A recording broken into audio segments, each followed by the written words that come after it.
খবরের প্রথমেই দেখে নেব আজকের সংবাদ শিরোনাম। বউ ব্যবসায়ী ছেলে আজও তৃণমূল বহাল তবিয়তে। হুমায়ুনের হারের খবর জানেন কি?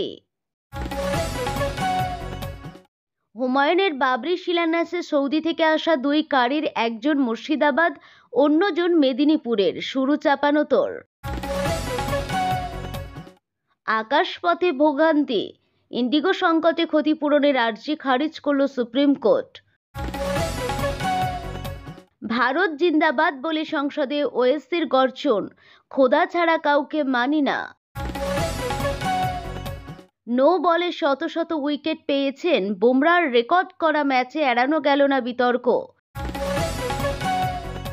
আসছে বিস্তারিত খবরে।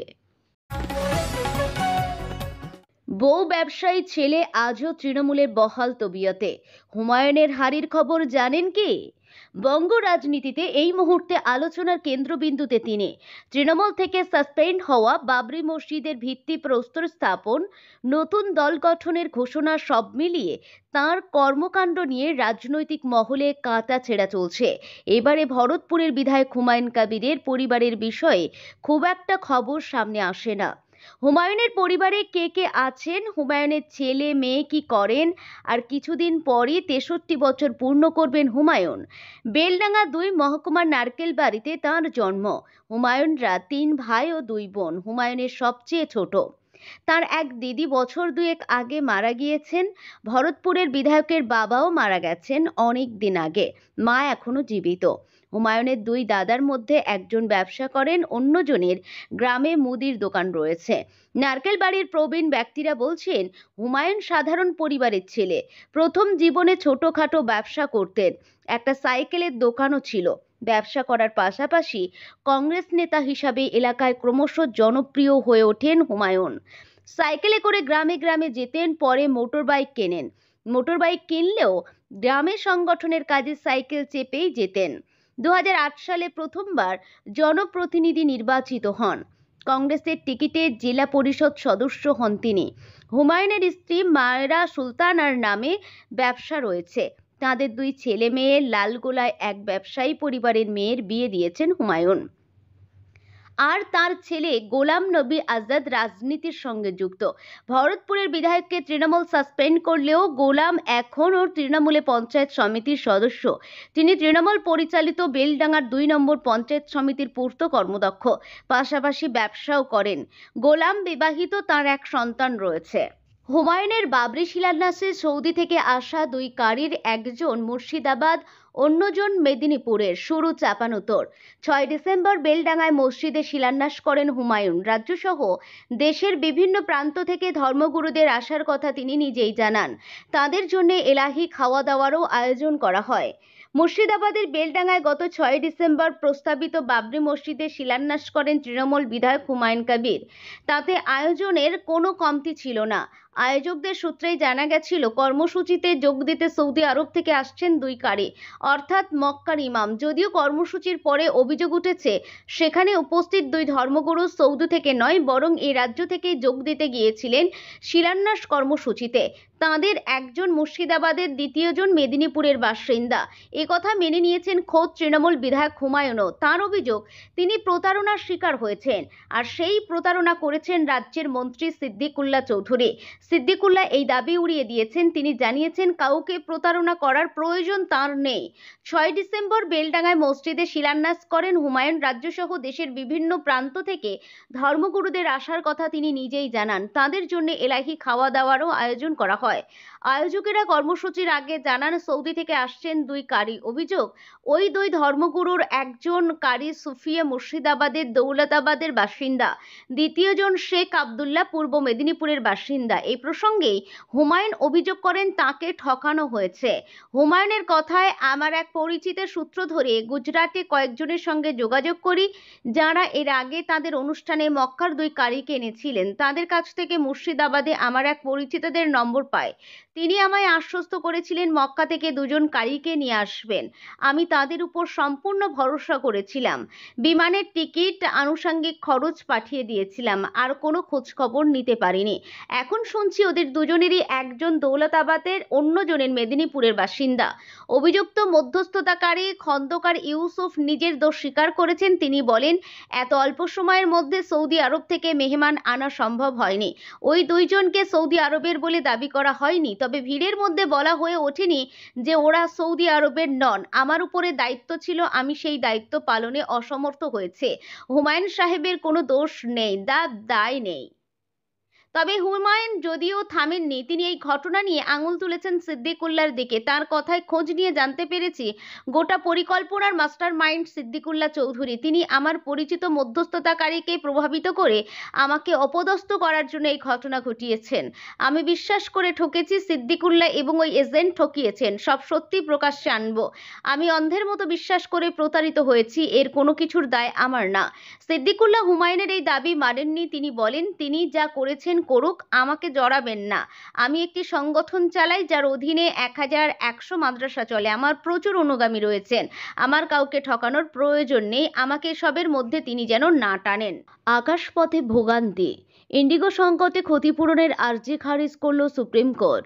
ইন্ডিগো বিমান সংস্থার উপোক্তপরি ফ্লাইট বাতিল এবং চরম যাত্রী ভোগান্তির ঘটনায় সুপ্রিম কোর্ট তাৎক্ষণিক হস্তক্ষেপের আবেদন সোমবার খারিজ করে দিয়েছে।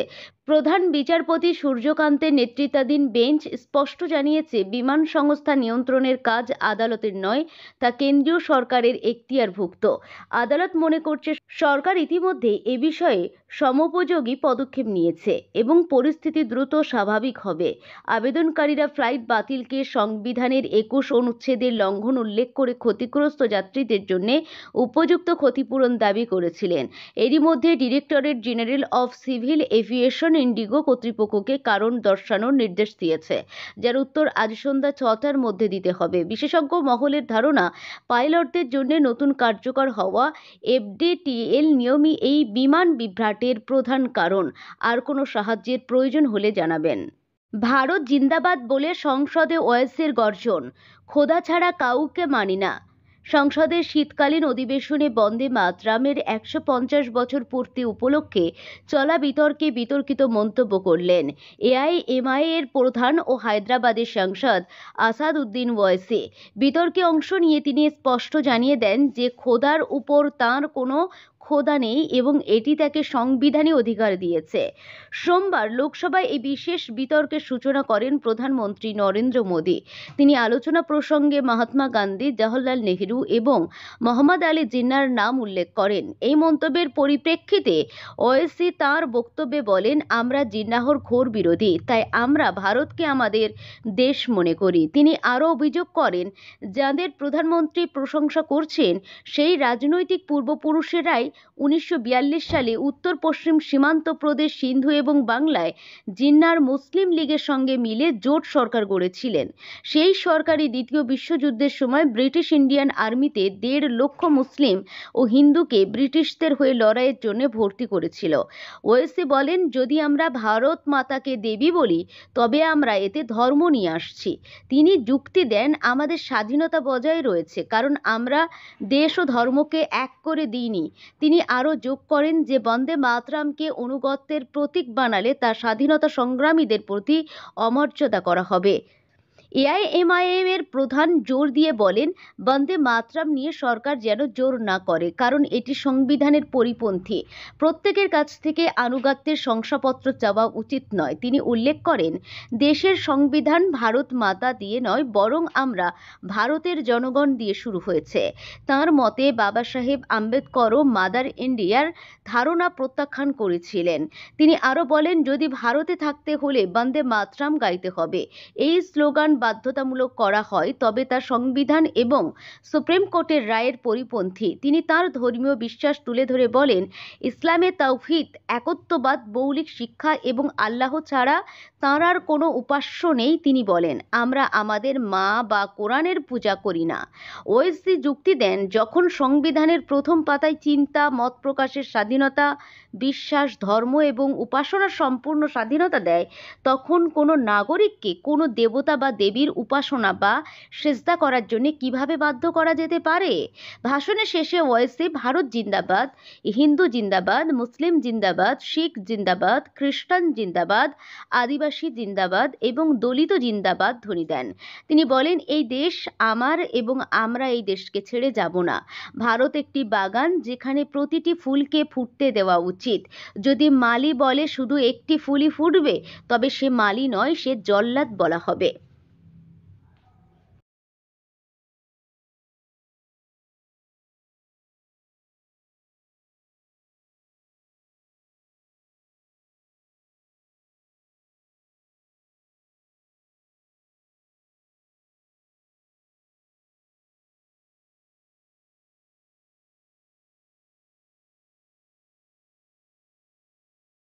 নো বলে শত শত উইকেট পেয়েছেন বুমরাহর রেকর্ড করা ম্যাচে এড়ানো গেল না বিতর্ক। টি-20 ক্যারিয়ারে শততম উইকেট পেয়েছেন বুমরা। একমাত্র ভারতীয় বোলার হিসাবে 3 ফরম্যাটে উইকেটের সেঞ্চুরি করার রেকর্ড করেছেন তিনি। আবার বিশ্বের পঞ্চম বোলার হিসাবে এই কৃতিত্ব অর্জন করেছেন তিনি। কিন্তু প্রশ্ন হলো, নো বলে শততম উইকেট পেয়েছেন বুমরা। দক্ষিণ আফ্রিকার বিরুদ্ধে সিরিজের প্রথম টি-20তে নজির গড়লেও এই প্রশ্নটা কিন্তু এড়ানো যাচ্ছে না। ডেওয়াল্ড ব্রেভিসকে আউট করে উইকেটে সেঞ্চুরি পূরণ করেছেন টিম ইন্ডিয়ার বোলিং ফিগার হেড, কিন্তু সেই উইকেট নিয়েই তৈরি হয়েছে বিতর্ক। প্রোটিয়াদের ইনিংসের 10.2 ওভারের ঘটনা। বুমরাহর বল তুলে মারতে গিয়ে টিম ইন্ডিয়ার অধিনায়ক সূর্যকুমার যাদবের হাতে ধরা পড়েন ডেওয়াল্ড ব্রেভিস। প্রোটিয়া ব্যাটারকে যে বলে তিনি আউট করেছেন সেটা নাকি নো বল ছিল। আম্পায়াররা ফ্রন্ট ফুট নো বল পরীক্ষাও করেন। সিদ্ধান্ত যায় তৃতীয় আম্পায়ারের কাছে। তার কাছে অবশ্য বলটি বৈধ ছিল। সাজঘরে ফেরেন ব্রেভিস। আম্পায়াররা যতই বলটিকে লিগ্যাল বলুক না কেন, ক্যামেরার অন্য অ্যাঙ্গেলে দেখা যাচ্ছে ওভারস্টেপ করেছেন বুমরা। দেখা যায় ভারতীয় গতি তারকার পা পপিং ক্রিকেটের পেছনে ছিল না। এমনকি ধারাভাষ্যকার অ্যাম্পু মেলেরও এমরাং ও মুরলী কার্তিকও বলটির বৈধতা নিয়ে সন্দেহ প্রকাশ করেছেন। কার্তিকের দাবি যে অ্যাঙ্গেলটি দেখে তৃতীয় আম্পায়ার বলটিকে বৈধ ঘোষণা করেছেন তা চূড়ান্ত নয়। নেটিজনেরা বলছেন ওটা নো বল হলেও কটকে উইকেটে সেঞ্চুরি আটকাতো না তার, কারণ 11তম ওভারের পঞ্চম বলে কেশব মহারাজের উইকেট পেয়েছিলেন তিনি। আন্তর্জাতিক ক্রিকেটের 3 ফরম্যাটে বুমরা আগে 4 বোলার এই কৃতিত্ব অর্জন করেছিলেন। সেই তালিকায় রয়েছেন লাথিত মালিঙ্গা, টিম সাউদি, সাকিব আল হাসান এবং শাহিন আফ্রিদি। দক্ষিণ আফ্রিকার বিরুদ্ধে টি-20 ম্যাচের পর এখনও পর্যন্ত 81টি টি-20 ম্যাচে 101 উইকেট পেয়েছেন বুমরা।